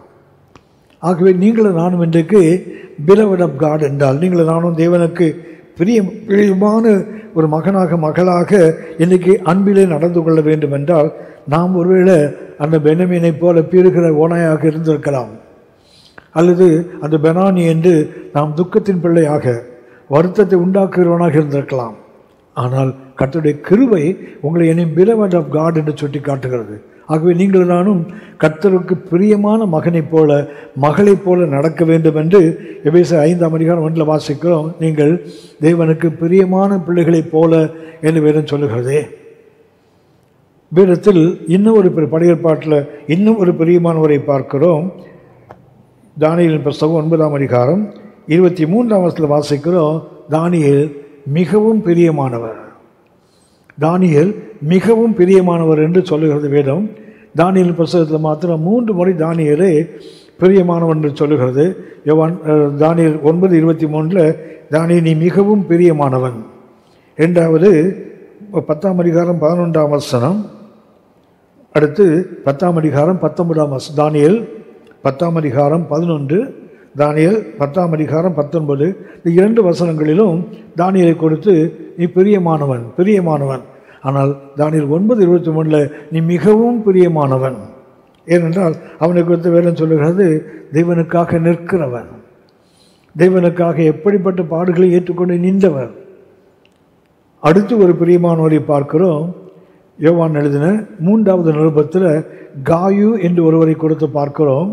இந்த காயுவை கொடுத்து அந்த 3 யோவான் நிருபத்தில் 3 முறை கர்த்தருக்கு பிரியமானவன் என்று வாசிக்கிறோம். 3 யோவான் 2ஆம் வசனம், 3 யோவான் 5ஆம் வசனம், 3 யோவான் 11ஆம் வசனம். இந்த 3 வசனங்களில் காயு அவர் கர்த்தருக்கு பிரியமானவர் என்று வாசிக்கிறோம். ஆகவே பழைய பாட்டில் 2 பரிசுத்தவான்களை பார்க்கிறோம், புதிய பாட்டில் ஒரு பரிசுத்தவானை பார்க்கிறோம். இவங்கெல்லாம் கர்த்தருக்கு பிரியமானவர்கள். தானியேல் மிகவும் பிரியமானவர். ஆனால் நாம் அறிந்திருக்கிறோம் தேவனுக்கு மிகவும் பிரியமானவர் அவருடைய குமாரனாகிய இயேசு தான். அந்த இயேசுவை குறித்து வேதம் சுட்டி காட்டுகிறது. மத்தேயு 3ஆம் அதிகாரம் 17ஆம் வசனத்தில் நாம் கவனிக்கிறோம். ஆண்டவர் இயேசு யோர்தானுக்கு வந்து யோவான் ஸ்நான நாள் ஞான ஸ்நானம் பெற்று அவர் கரையேறின போது வேதம் சொல்லுகிறது இவர் என்னுடைய நேசகுமாரன், இவரில் நான் பிரியமாக இருக்கிறேன் என்று வேதம் சுட்டி காட்டுகிறது. மத்தேயு 3ஆம் அதிகாரம் 17ஆம் வசனத்தில் வாசிக்கிறோம். ஆண்டவர் இயேசு ஞானஸ்நானம் பெற்று கரையேறின போது இவர் என்னுடைய நேசகுமாரன், இவரில் பிரியமாக இருக்கிறேன். எப்போது ஞானஸ்நானம் பெற வேண்டிய அவசியமில்லாத இயேசு, ஆனால் அந்த இயேசு தேவனுடைய ஆலோசனையை தேவனுடைய அந்த ஆலோசனையை நிறைவேற்றுவதற்காக அவர் கலிலேயாவிலிருந்து வந்து யூரியாவில் வந்து அந்த யோர்தானுக்கு வந்து ஞானஸ்நானம் பெறுகிறார். அப்போது சொல்கிறார் இவருடைய நேசகுமாரன், இவரில் பிரியமாக இருக்கிறேன். ரெண்டாவது மத்தேயு 12ஆம் அதிகாரம் 18ஆம் வசனத்தில் அவருடைய ஊழியத்தை குறித்து சொல்லும்போது அவரை வேதம் சுட்டி காட்டுகிறது. மத்தேயு 12:18 வாசிக்கிறோம். இதோ நான் தெரிந்து கொண்ட என்னுடைய தாசன், என் ஆத்துமாவுக்கு பிரியமாக இருக்கிற என்னுடைய நேசன், என் ஆவியை அவன் மேல் அமர பண்ணுவேன், அவர் புறஜாதியாருக்கு நியாயத்தை அறிவிப்பார். ஆண்டவர் இயேசுவின் ஊழியத்தின் அடிப்படையிலே இங்கே சொல்லுகிறார் அவர் எனக்கு பிரியமான என்னுடைய நேசன் என்று கர்த்தர் சுட்டி காட்டுகிறார். அப்படின்னா ஆண்டவர் இயேசு ஒன்று அவர் வசனத்துக்கு தேவ ஆலோசனைக்கு கீழ்ப்படிந்து ஞானஸ்நானம் பெற்றபோது அவர் அவருடைய பிரியமான மகனாய் காட்டப்படுகிறார். இரண்டாவதாக அவர் செய்கிற ஊழியம், அவர் மேல் அவருக்கு கொடுத்த அந்த அபிஷேகத்தை பயன்படுத்தி அவர் புறஜாதியருக்கு நியாயத்தை அறிவிப்பார். 21 வரைக்கும் வாசிக்கிறோம். அவர் நெறிந்த நாணலை முறிக்காமல், புகைந்து கொண்டிருக்கின்ற திரியை அணைக்காமல் புறவனத்து மக்களுக்கு அவர் சுவிசேஷத்தை அறிவிப்பார். புறஜாதியார் அவர் மேல் நம்பிக்கையாக இருப்பார்கள் என்று மத்தேயு 12ஆம் அதிகாரம் 18 முதல் 21 வரை உள்ள வசனங்களில் வாசிக்கிறோம். ஆகவே ஆண்டவர் இயேசு மிகவும் பிரியமானவர் என்றால் அவருடைய ஊழியத்தின் அடிப்படையில்.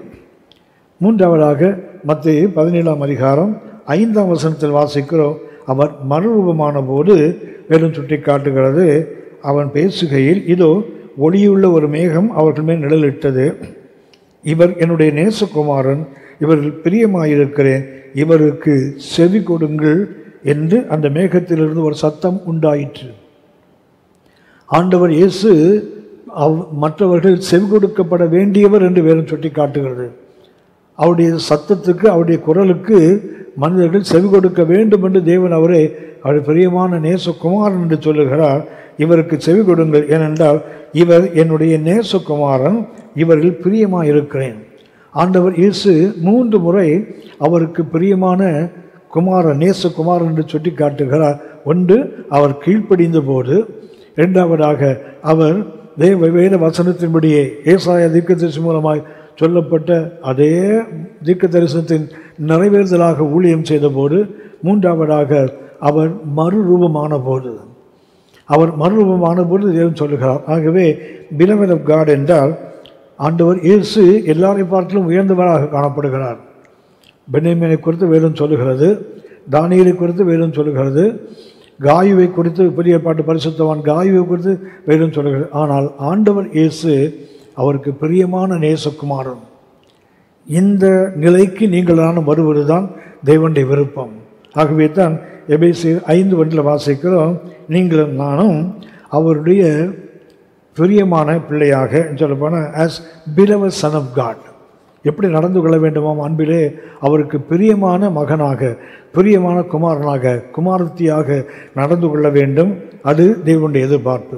மூன்றாவதாக எபேசியர் 5:1-2 வாசிக்கிறோம், walk in love as beloved of son of God bought with a price. ஒரு விலை கொடுத்து வாங்கப்பட்ட பிரியமான மகனாக, மகளாக நடந்து கொள்ள வேண்டும். எபேசியர் 5:2 வாசிக்கிறோம். எபேசியர் 5:2 கிறிஸ்து நமக்காக தம்மை தேவனுக்கு சுகந்த வாசனையாக காணிக்கையாகவும் பலியாகவும் ஒப்பு கொடுத்து நம்மில் அன்பு கூர்ந்தது போல நீங்களும் அன்பிலே நடந்து கொள்ளுங்கள். மூன்றாவது, அன்பிலே எப்படி நடந்து கொள்ள வேண்டும் என்றால், நீங்களும் நானும் ஒரு விலை கொடுத்து வாங்கப்பட்டிருக்கிறோம். ஆகவே அந்த விலை கிரயத்தை செலுத்துகின்ற மகனாக, மகளாக நடக்க வேண்டும்.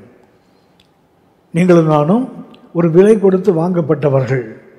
ஆண்டவர் இயேசு விலை கொடுத்து வாங்கப்பட்டவர் அல்ல. ஆனால் அவர் தன்னை தேவனுக்கு பிரியமான, தேவனுக்கு சுகந்த வாசனையான காணிக்கையாக, பலியாக ஒப்பு கொடுத்து நம்மிலே அன்பு கூர்ந்தது போல அவர் ஒரு சுகந்த வாசனையாக, காணிக்கையாக, பலியாக தம்மை ஒப்பு கொடுத்ததுனால தான் நீங்கள் நானும் இன்றைக்கு அவருடைய மகனாக, மகளாக மாற்றப்பட்டிருக்கிறோம். ஆகவே we were bought with a price. ஒரு விலை கொடுத்து, ஒரு விலை கிரயம் கொடுத்து நீங்கள் நானும் வாங்கப்பட்டவர்கள். அதுதான் எபேசியர் 5:2 சுட்டி காட்டுகிறது. நீங்கள் நானும் விலை கொடுத்து வாங்கப்பட்டவர்கள், நீங்கள் நானும் ஒரு கிரயத்துக்கு கொல்லப்பட்டவர்கள் என்ற அந்த உணர்வோடு அன்பிலே விலை கொடுத்து வாங்கப்பட்ட ஒரு மகனாக, மகளாக நடந்து கொள்ள வேண்டும். 1 கொரிந்தியர் 6 19-20 வாசிக்கிறோம். 1 கொரிந்தியர் 6 19-20 உங்கள் சரீரமானது நீங்கள் தேவனாலே பெற்றும் உங்களில் தங்கியும் இருக்கிற பரிசுத்த ஆவியினுடைய ஆலயமாய் இருக்கிறதென்றும் நீங்கள் உங்களுடையவர்கள் அல்லவென்றும் அறியீர்களா? கிரயத்துக்கு கொல்லப்பட்டீர்களே, விலை கொடுத்து வாங்கப்பட்டிருக்கிறோமே. ஆகையால் தேவனுக்கு உடையவைகளாகிய உங்கள் சரீரத்தினாலும் உங்கள் ஆவியினாலும் தேவனை மகிமைப்படுத்துங்கள். தேவனை மகிமைப்படுத்த வேண்டுமானால் நீங்கள் நானும் கிரயத்துக்கு கொல்லப்பட்டவர்கள், விலை கொடுத்து வாங்கப்பட்டவர்கள். நீங்கள் நானும் விலை கொடுத்து வாங்கப்பட்டவர்கள். ஆகவே நீங்கள் நானும் கிரயத்துக்கு கொல்லப்பட்டிருக்கிறோம். ஒரு விலை கிரயம் கொடுத்து வாங்கப்பட்டிருக்கிறோம். அதைத்தான் 1 கொரிந்தியர் 6:20 சொல்லுகிறது, கிரயத்துக்கு கொல்லப்பட்டீர்களே. ஆகையால் தேவனுக்கு உடையவைகளாகிய உங்கள் சரீரத்தினாலும் உங்கள் ஆவியினாலும் தேவனை மகிமைப்படுத்துங்கள் என்று வேதம் சுட்டி காட்டுகிறது. தேவனை மகிமைப்படுத்த வேண்டும். எப்படின்னு சொன்னால், நீங்கள் நானும் விலை கொடுத்து வாங்கப்பட்டிருக்கிறோமே, அந்த உணர்வுள்ளவர்களாய் நீங்கள் நானும் இருக்க வேண்டும். பழைய ஏற்பாட்டில் இஸ்ரவேல் ஜனங்கள் கிரயத்துக்கு கொல்லப்பட்டவர்கள் என்று சங்கீதம் 74:2 வாசிக்கிறோம். பழைய ஏற்பாட்டில் 74 சங்கீதம் 2 நீங்கள் பூர்வ காலத்தில் சம்பாதித்த உமது சபையும் நீர் மீட்டு கொண்ட உமது சுதந்திரமான கோத்திரத்தையும் நீர் வாசமாயிருந்த சீயோன் பர்வதத்தையும் நினைத்தருளும். இஸ்ரவேல் மக்களை பஸ்கா ஆட்டினாலே தேவன் எகிப்திலிருந்து மீட்டு கொண்டாரே. எகிப்தினுடைய தலைச்சன் பிள்ளைகளெல்லாம் கொல்லப்படும் போது தன்னுடைய தலைச்சன் பிள்ளையாக, தன்னுடைய சிரேஷ்ட புத்திரனாக, தன்னுடைய முதல் குமாரனாக இஸ்ரவேலுக்கத்தை மீட்டு கொண்டாரே. நீர் பூர்வ காலத்தில் சம்பாதித்த உமது சபையையும் நீர் மீட்டு கொண்ட உமது சுதந்திரமான கோத்திரத்தையும் நீர் வாசமாயிருந்த சீயோன் பர்வதத்தையும் நினைத்தருளும். அப்படின்னா பழைய ஏற்பாட்டில் இஸ்ரவேல் மக்கள் அவர்கள் அந்த எகிப்தினுடைய தலைப்பிள்ளைகளை கொண்டு கர்த்தரை தன்னுடைய தலைப்பிள்ளைகளாக கர்த்தரை மீட்டெடுத்தார் பஸ்கா ஆட்டின் இரத்தத்தினாலே. இன்றைக்கு சபையாகி நீங்களும் நானும் ஆண்டவர் இயேசுவினுடைய இரத்தத்தினால் நீங்களும் நானும் விலைக்கிரயம் கொடுத்து வாங்கப்பட்டிருக்கிறோம். அப்போஸ்தலர் 20ஆம் அதிகாரம் 28ஆம் வசனத்தில் வாசிக்கிறோம், தேவனுடைய சொந்த இரத்தத்தினாலே வாங்கப்பட்ட சபை என்று வேதம் சொல்லுகிறது. அப்போஸ்தலர் நடவடிக்கைகள் 20ஆம் அதிகாரம் 28ஆம் வசனம், ஆகையால் உங்களை குறித்தும் தேவன் தம்முடைய சுய இரத்தத்தினாலே சம்பாதித்து கொண்ட தமது சபையை மேய்ப்பதற்கு. அப்படி என்றால் பழைய ஏற்பாட்டில் சங்கீதம் 74:2 கர்த்தர் ஒரு விலைக்கிரயம் கொடுத்து பஸ்கா ஆட்டின் இரத்தத்தினால இஸ்ரவேலை தனக்கு சிரேஷ்டபுத்திரனாக மீட்டுக் கொள்ளுகிறார். புதிய ஏற்பாட்டுக்கு வரும்போது வேதம் சுட்டி காட்டுகிறது, நீங்களும் நானும் அவருடைய சுய இரத்தத்தினாலே தம்முடைய சுய இரத்தத்தினாலே சம்பாதித்து கொண்ட தமது சபை என்று வேதம் சொல்லுகிறது. ஆகவே நீங்கள் நானும் இன்றைக்கு அன்பிலே நடந்து கொள்ள வேண்டும். எப்படி என்றால் ஒரு விலைக்கிரயம் கொடுத்து வாங்கப்பட்ட ஒரு தேவனுடைய மகனாக மகளாக அன்பிலே நடந்து கொள்ள வேண்டும். இன்னும் சொல்ல போனால் நம்மை தேவன் ரத்தம் சிந்தி சபையாக மீட்டு கொண்டது மாத்திரமல்ல, ஒரு நாள் ஆண்டவர் இயேசு வரும்போது நீங்களான மீட்கப்படுவோம் என்பதற்காக நமக்கு ஒரு அச்சாரத்தை கொடுத்திருக்கிறார். எபேசியர் 1ஆம் அதிகாரம் 14ஆம் வசனம் சொல்லுகிறது. எபேசியர் 1:14, அவருக்கு சொந்தமானவர்கள், இரத்தத்தினாலே விலைக்கிரயம் கொடுத்து வாங்கப்பட்ட சொந்தமானவர்கள் அவருடைய மகிமைக்கு புகழ்ச்சியாக மீட்கப்படுவார்கள் என்பதற்கு ஆவியானவர் நம்முடைய சுதந்திரத்தின் அச்சாரமாக இருக்கிறார். அட்வான்ஸ். நம்மை ஏற்கனவே இரத்தத்தினாலே அவர் மீட்டு கொண்டவர், அது சம்பாதித்த சபை. ஆனால் வரப்போகிற ஆண்டவர் இயேசு மறுபடியும் வரும்போது நாம் அவருக்கு சொந்தமானவர்களாக, நாம் அவருடைய மகிமைக்கு புகழ்ச்சியாக மீட்கப்படுவோம் என்பதற்காக பரிசுத்த ஆவியாகிய அந்த முத்திரையை நமக்கு கொடுத்து ஒரு அட்வான்ஸ் கொடுத்திருக்கார் கர்த்தர். ஒரு முன்பணத்தை கர்த்தர் கொடுத்திருக்கிறார். ஒரு ரான்சம், ஒரு மீட்கும் பொருளாக பரிசுத்த ஆவியை கொடுத்திருக்கிறார். ஆகவே நீங்கள் நானும் இன்றைக்கு அன்பிலே எப்படி நடக்க வேண்டும் என்றால், நாம் கிரயத்துக்கு கொல்லப்பட்டவர்கள், நாம் மீட்கப்படுவோம் என்ற நம்பிக்கையோடு பரிசுத்த ஆவியினாலே நீங்கள் நானும் முத்திரையிடப்பட்டு அந்த முன்பணம் கொடுக்கப்பட்டவர்கள். இந்த உணர்வோடு நீங்கள் நானும் நடந்து கொள்ள வேண்டும். ஆகவே நாம் நம்முடையவர்கள் அல்ல, நாம் கிரயத்துக்கு கொல்லப்பட்டவர்கள். ஆகவே அந்த கிரயத்துக்கு கொல்லப்பட்ட ஒரு மகன் மகள் என்று அந்த பெரியமான மகனாக மகளாக அன்பிலே நடந்து கொள்ள வேண்டும். மாத்திரமல்ல, அந்த இரத்தத்தை இயேசு சிந்தினாரே அது தேவனுடைய கிருபையினாலே கொடுக்கப்பட்டது என்று எபேசியர் 1ஆம் அதிகாரம் 7ஆம் வசனத்தில் வாசிக்கிறோம். அவருடைய கிருபையின் ஐஸ்வர்யத்தின்படியே, எபேசியர் 1:7 வாசிக்கிறோம், அவருடைய கிருபையின் ஐஸ்வர்யத்தின்படியே இவருடைய இரத்தத்தினாலே பாவ மன்னிப்பாகிய மீட்பு இவருக்குள் நமக்கு உண்டாயிருக்கிறது. அப்படியானால் இந்த இரத்தத்தை தேவன் கொடுத்து நம்மை விலைக்கிரயம் கொடுத்து வாங்குவதற்கு தேவனுடைய கிருபை, இயேசுவின் இரத்தம், அவருடைய கிருபை, இவருடைய இரத்தம். அவர் என்றால் தூரத்தில் இருக்கிற தேவன், இவர் என்றால் கிட்ட வந்த ஆண்டவராகிய இயேசு. ஆகவே இந்த விலைக்கிரயம் கொடுக்கும்போது அந்த இரத்தத்துக்கு முன்னாடி வருவது அவருடைய கிருபை. கிருபையினாலே, இரத்தத்தினாலே நானும் மீட்கப்பட்டிருக்கிறோம், ஒரு விலை கொடுத்து வாங்கப்பட்டிருக்கிறோம். ஆகவே விலை கொடுத்து வாங்கப்பட்ட ஒரு மகனாக மகளாக தேவனுக்கு பிரியமான பிள்ளையாக அன்பிலே நடந்து கொள்ள வேண்டும். இன்னும் ஒரு வசனத்தை கவனிக்கிறோம். கொலோசியர் 1ஆம் அதிகாரம் 14ஆம் வசனம் சொல்லுகிறது, அவருக்குள் அவருடைய இரத்தத்தினாலே பாவ மன்னிப்பாகிய மீட்பு நமக்கு உண்டாயிருக்கிறது. அந்த இரத்தத்தை கொடுத்ததுனால நமக்கு கொடுக்கப்பட்டது பிளட் அண்ட் ஃபர்கிவ்னஸ். இரத்தம் கொடுக்கப்படுகிறது. இரத்தத்தினால் விலை கொடுத்து நாம் வாங்கப்படும் போது நம்முடைய பாவங்கள் மன்னிக்கப்பட்ட அந்த அனுபவத்தையும் நாம் பார்க்கிறோம். ஆகவே நீங்கள் நானும் தேவனுக்கு பிரியமான பிள்ளையாக நடந்து கொள்ள வேண்டும் என்றால் ஆண்டவர் இயேசுவை குறித்து கவனிக்கிறோம். உங்களை குறித்து, என்னை குறித்து வேதம் சுட்டி காட்டுவது யோவான் 12ஆம் அதிகாரம் 3ஆம் வசனம், அந்த சுகந்த வாசனையாக என்று வாசிக்க எபேசியர் 5:2 சுகந்த வாசனையான காணிக்கையாக பலியாக. இந்த சுகந்த வாசனை என்பது ஏறக்குறைய பழைய ஏற்பாட்டில் கர்த்தருக்கு செலுத்துகின்ற அந்த பலியோடு சம்பந்தப்பட்டது. உதாரணமாக ஆதியாகமம் 8:21 ஆரம்பிக்கிறது அந்த சுகந்த வாசனை. நோவா பேழையை விட்டு வெளியே வந்த பிறகு அவர் கர்த்தருக்கு ஒரு பலிபீடத்தை கட்டி அதில் சுத்தமான பறவைகள் சுத்தமான மிருகங்களை தேவனுக்கு தகன பலியாக இடும்போது கர்த்தர் சுகந்த வாசனையை முகர்ந்தார் என்று வேதம் சொல்கிறது. அதிலிருந்து பழைய பாட்டில் ஏறக்குறைய 40 முறைக்கு மேலே அந்த சுகந்த வாசனை, அந்த பலியை சுகந்த வாசனை என்று வேதம் சுட்டி காட்டுகிறது. ஆகவே அந்த சுகந்த வாசனையாக நீங்களும் நானும் இன்றைக்கு அன்பிலே நடக்க வேண்டுமானால் 4 சின்ன கருத்துக்களை சுட்டி காட்டுகிறேன்.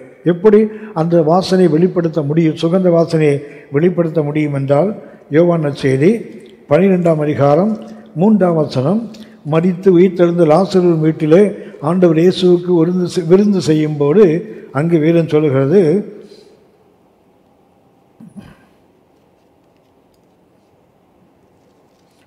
யோவான் 12ஆம் அதிகாரம் 3ஆம் வசனம், அப்பொழுது மரியாள் விலையேற பெற்ற களங்கமில்லாத நளதம் என்னும் தைலத்தில் ஒரு ராத்தல் கொண்டு வந்து இயேசுவின் பாதங்களில் பூசி தன் தலைமையிலால் அவருடைய பாதங்களை துடைத்தாள்.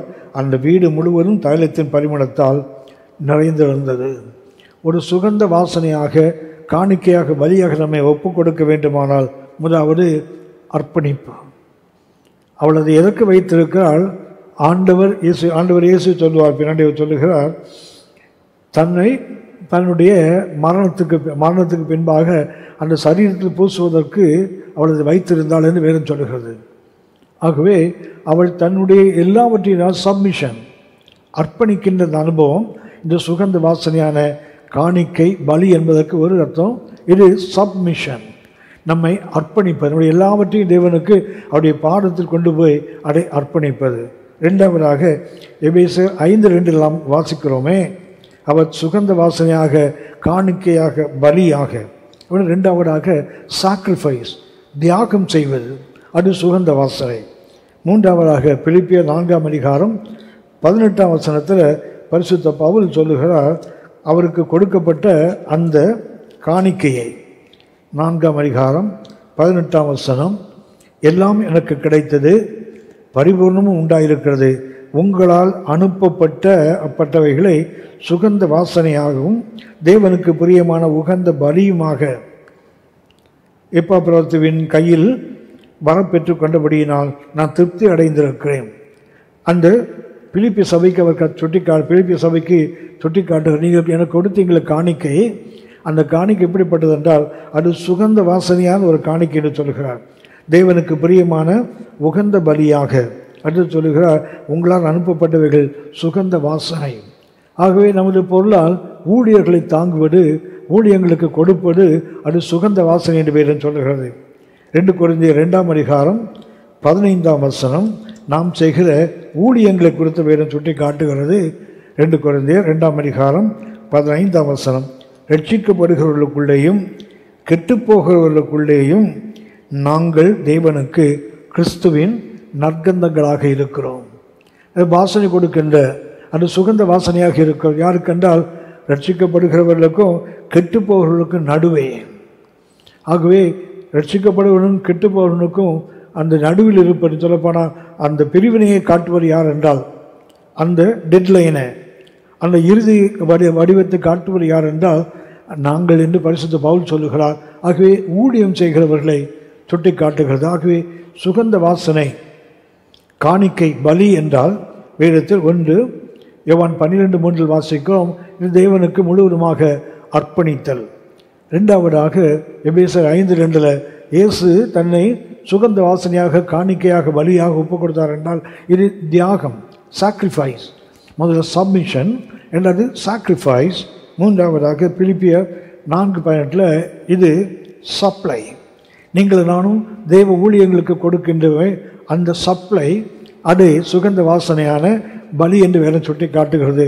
நான்காவதாக கெட்டுப்போகிறவர்களுக்கும் ரட்சிக்கப்படுவதற்கும் இடையே அவர்களுக்கு கெட்டு போகிறவனுக்கோ ஜீவனுக்குள் போகிறவனுக்கோ நீங்கள் நானும் மையமாக இருப்பது, இன்னும் சொல்லப்போனால் நம்முடைய ஊழியத்தை சுட்டி காட்டுவது. ஆகவே எபேசியர் 5ஆம் அதிகாரம் 1 முதல் 17 வசனங்களில் நாம் அன்பினுடைய 3 நடைகளை பார்த்தோம். ஒன்று அன்பின் நடை, 2வது வெளிச்சத்தின் நடை, 3வது ஞானத்தின் நடை. இதில் முதலாவது நடையாகிய அந்த அன்பின் நடையை நாம் 3 விதங்களில் பார்க்கிறோம். ஒன்று, walk in love as son of God, தேவனுடைய மகனாக மகளாக அன்பிலே நடக்க வேண்டும். எபேசியர் 5:1-2. 2வதாக walk in love as beloved son of God, daughter of God, கர்த்தருக்கு பிரியமான மகனாக மகளாக நடக்க வேண்டும். எபேசியர் 5:1-2. 3வதாக walk in love as beloved son of God, bought with a price, ஒரு விலைக்கிரயம் கொடுத்து வாங்கின பிரியமான மகனாக மகளாக அன்பிலே நடந்து கொள்ள வேண்டும். கர்த்தரை நோக்கி பார்ப்போம், நாம் ஜெபிப்போம்.